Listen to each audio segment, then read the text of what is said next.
जी, अब हम बात करते हैं for weak acids. Weak acids के लिए के ए की बात करते हैं। वीक एसिड्स के लिए के ए होता है ionization constant for acid, a stand for acid. और वीक एसिड्स आपको पता है लाइक CH3C OH हो गया, या HCOH हो गया, ये वीक एसिड्स होते हैं, या HCN हो गया, इस तरह के जो भी एग्जांपल्स हैं।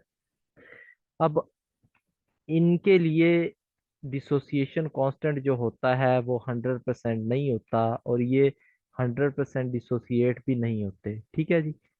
इनके लिए के ए या के सी प्रोडक्ट ओवर रिएक्टेंट होता है। प्रोडक्ट ओवर रिएक्टेंट, तो ये आपने नोट कर लेना है। ठीक है जी। तो स्ट्रेंथ बताता है। अब याद रखें, जितनी ज्यादा एसिड तो वो चीज होती है ना, एसिड वो चीज होती है जो डिसोसिएट करती जाए, डिसोसिएट करके H पॉजिटिव आयन देती जाए, डिसोसिएट मोर। तो डिसोसिएशन हमें कौन बताता है? के ए बताता है। ये बताता है जितना ज्यादा के ए होगा उतनी ज्यादा आयनाइजेशन होगी या डिसोसिएशन होगी। तो जितनी ज्यादा डिसोसिएशन होगी वो एसिड उतना ही स्ट्रांग होगा। तो एसिड की स्ट्रेंथ के साथ के ए का जो लिंक है वो डायरेक्टली प्रोपोर्शनल होता है, याद रख लें। और जिन फैक्टर्स पर ये आपका केसी डिपेंड करता था, तकरीबन के ए भी तमाम फैक्टर्स पर डिपेंड करता है सिवाय कुछ फैक्टर्स के। और ये चेंज होता है टेम्परेचर से, मेनली ये चेंज होता है टेम्परेचर से। ठीक है, ये भी इनिशियल कंसंट्रेशन पे डिपेंड नहीं करता जैसे केसी नहीं करता था। और ये चेंज होगा सिर्फ और सिर्फ टेम्परेचर से, या सॉल्वेंट आप बदल रहे हैं तो उससे चेंज हो सकता है। अब जो वीक एसिड होते हैं उनका जो के ए होता है वो 10⁻³ होता है, या इससे आप कह सकते हैं लेस होता है, और ये एसिड वीक होगा। ठीक है, इसी तरह जो एसिड 1 to 10⁻³ तक वैल्यू रखते हैं ये मॉडरेट एसिड होते हैं।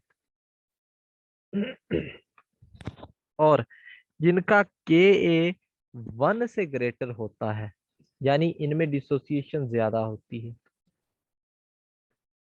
डिसोसिएशन इनमें ज्यादा होती है, तो वो जो होते हैं वो यूजुअली स्ट्रॉन्ग एसिड्स कहलाते हैं। ठीक है जी। इसी तरह आपके पास आ जाता है K b for weak bases. Weak bases के लिए हम बात कर लेते हैं। तो ये वैलिड आपको पता है वीक बेस के लिए होगा, इसी में भी ये बेसिक स्ट्रेंथ को बताता है, बेसिक स्ट्रेंथ को बताएगा। और जितने ज्यादा ओ एच आइंस की कंसंट्रेशन होगी, के बी की वैल्यू उतनी ही ज्यादा होगी, और बेस उतनी ही ज्यादा स्ट्रॉन्ग होगी, मोर स्ट्रॉन्ग। ठीक है। इसके बाद आ जाता है PK A and PK B. PK A and PK B, अच्छा ये बहुत अच्छा है। आप लोग बताएं कि पीके पीके बी क्यों लेते हैं, जब के ए और के बी था तो पी की क्या जरूरत पड़ी जी? एनीवन बता सकते हैं आपने? सर सर जी सर सर पीके ये तब तो लेते पता हैं। है।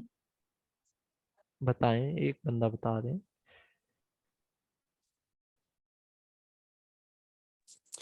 पीके सर नेगेटिव लॉग होता है, वो तो तो ठीक है जी।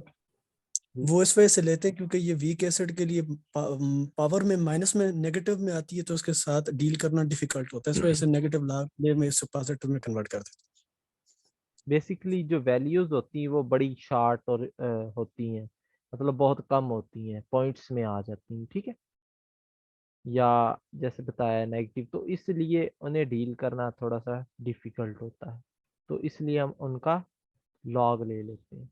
ठीक है जी। पीके ए क्या होता है? Negative log of K A और similarly pKb negative log of Kb. अब एक बात याद रख लें, क्योंकि आपने ना यहाँ पे केस रिवर्स कर दिया है। क्या मतलब? के ए इनवर्सली प्रोपोर्शनल टू पी के ए, क्योंकि आप उधर वैल्यू ज्यादा है तो ये माइनस की वजह से वो क्या हो जाएगी, कम हो जाएगी। अगर उधर कम है तो ये माइनस की वजह से ज्यादा हो जाएगी। ये रिवर्स केस है यहाँ पे, ये आपने याद रखना है। और के बी 1/, पी के बी मतलब कहने का क्या है कि स्ट्रॉन्ग एसिड जो होगा, स्ट्रॉन्ग एसिड जो होगा उसका के ए तो ज्यादा होगा लेकिन पी के ए कम होगा, ये कम होगा। In the same way base का केस आ जाएगा। ठीक है जी। इसकी एक मैं आपको मिसाल दूं कि पी के ए की वैल्यू अगर ज्यादा होती है तो आपके पास जो एसिड होगा वो वीक होता जाएगा।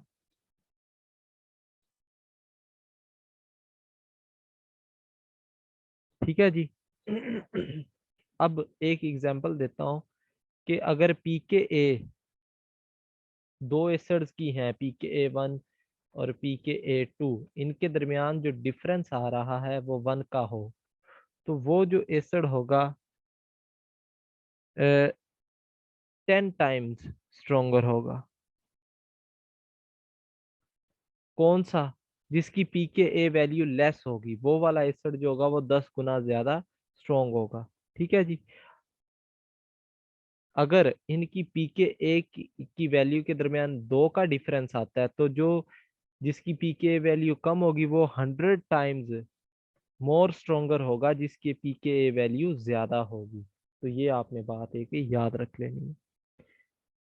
इसके बाद एक छोटा सा लॉ देख लेते हैं, Ostwald dilution law. Ostwald dilution law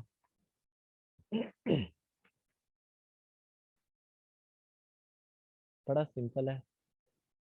देखें, नाम से पता चल रहा है डाइल्यूशन।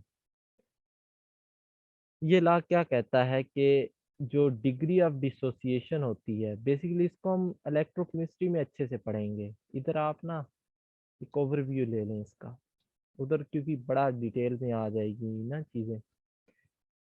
डिग्री ऑफ डिसोसिएशन जो होती है ना वीक इलेक्ट्रोलाइट की, वो डायरेक्टली प्रोपोर्शनल होती है, ये कहता है डिसोसिएशन कांस्टेंट के अंडर रूट के ए के, और इनवर्सली प्रोपोर्शनल होती है कंसंट्रेशन के अंडर रूट के। मतलब कहने का क्या है, देखें, एक जो वीक इलेक्ट्रोलाइट था उसके मैं कहता हूँ 100 में से 5 मालिक्यूल जो है वो डिसोसिएट कर रहे हैं।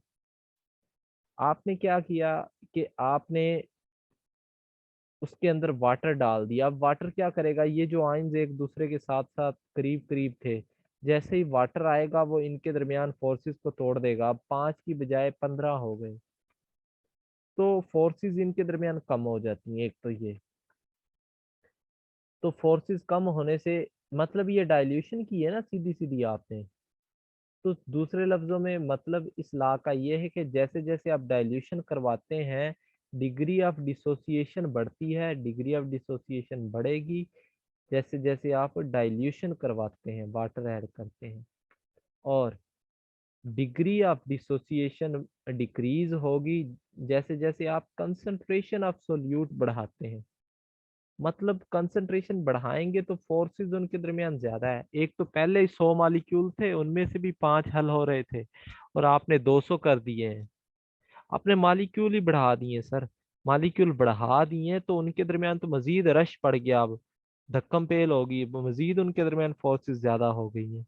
तो वो किस तरह से सोल्युबल होंगे, अब तो मजीद सोलबिलिटी डिक्रीज हो जाएगी। तो सिंपल लॉ है ये, ऑस्वर्ड डाइल्यूशन लॉ, कि डिग्री ऑफ डिसोसिएशन जो होती है वीक इलेक्ट्रोलाइट की वो डाइल्यूशन से बढ़ती है और कंसंट्रेशन बढ़ाने से कम होती है। ठीक है जी। और ये सिर्फ और सिर्फ वीक इलेक्ट्रोलाइट्स के लिए होता है, याद रखें। अब ionization constant for various acid and base देख लेते हैं जी। आयनाइजेशन कांस्टेंट देखिए हमारे पास डिफरेंट टाइप्स ऑफ एसिड्स होते हैं।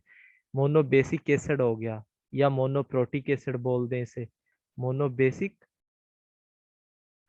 या मोनोप्रोटिक एसिड, मोनोप्रोटिक एसिड, ये एक टाइप होती है।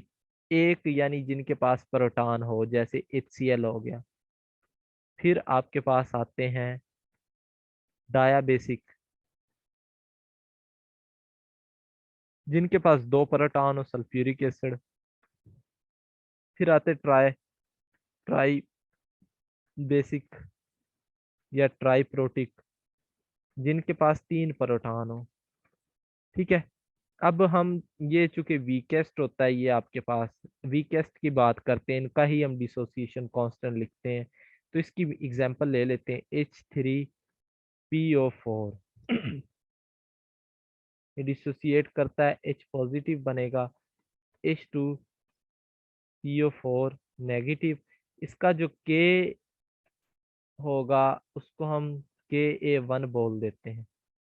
और फिर ये जो बच गया है, अब ये आएगा, इसकी बारी है।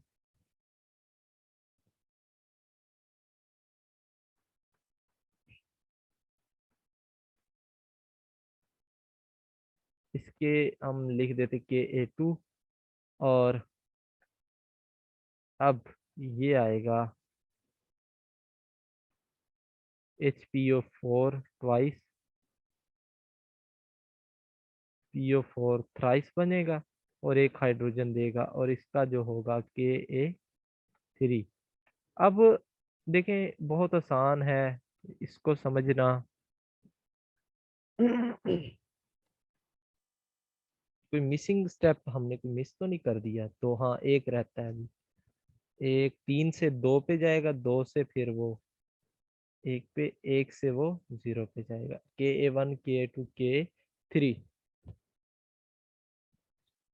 तो अगर आप इस रिएक्शन का इक्विलिब्रियम निकालना चाहते हैं, ये जो अभी मैं लिखने जा रहा हूँ, H3PO4,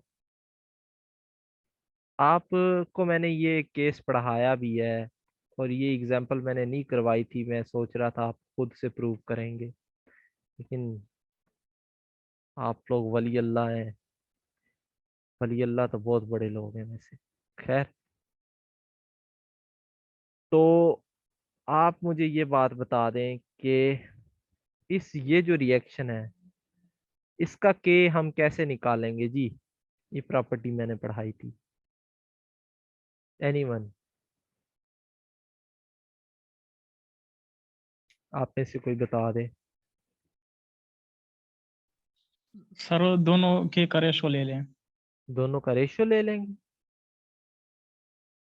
जी। और कोई?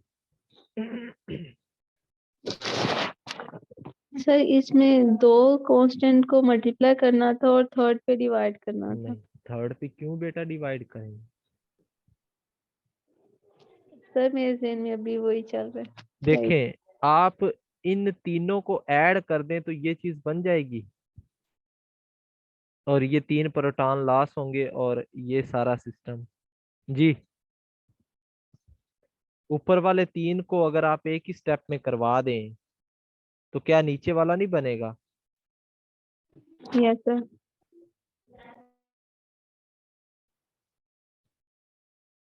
तो आपको तीनों के प्रोडक्ट से मल्टीप्लाई करेंगे। ठीक है। Ka1, ये बात मैंने आपको बताई भी है और आप लोग भूल गए हैं। Ka3 is equal to Ka, यानी जो इस रिएक्शन का Ka होगा। अब एक बात ये याद रख लें कि जो इनमें स्ट्रॉन्ग जो होता है वो ये वाला है, पहले जो स्टेप वाला था, क्योंकि दूसरों में इक्विलिब्रियम आ गया है। अब उनके पास इतनी ताकत नहीं है वो प्रोटॉन दे सके स्ट्रांगली। तो जो फर्स्ट वन वाला होता है वो ज्यादा स्ट्रांग होता है, ये बात आपने नोट कर लेनी है। सॉरी। तो ये आज का हमारा टॉपिक था। एक बेस की एग्जांपल मैं लिख देता हूँ, आप लोग खुद से ट्राई कीजिएगा। AlOH थ्राइस, ये एग्जांपल है, आपने ट्राई करनी है, इसको देखना है अच्छे से।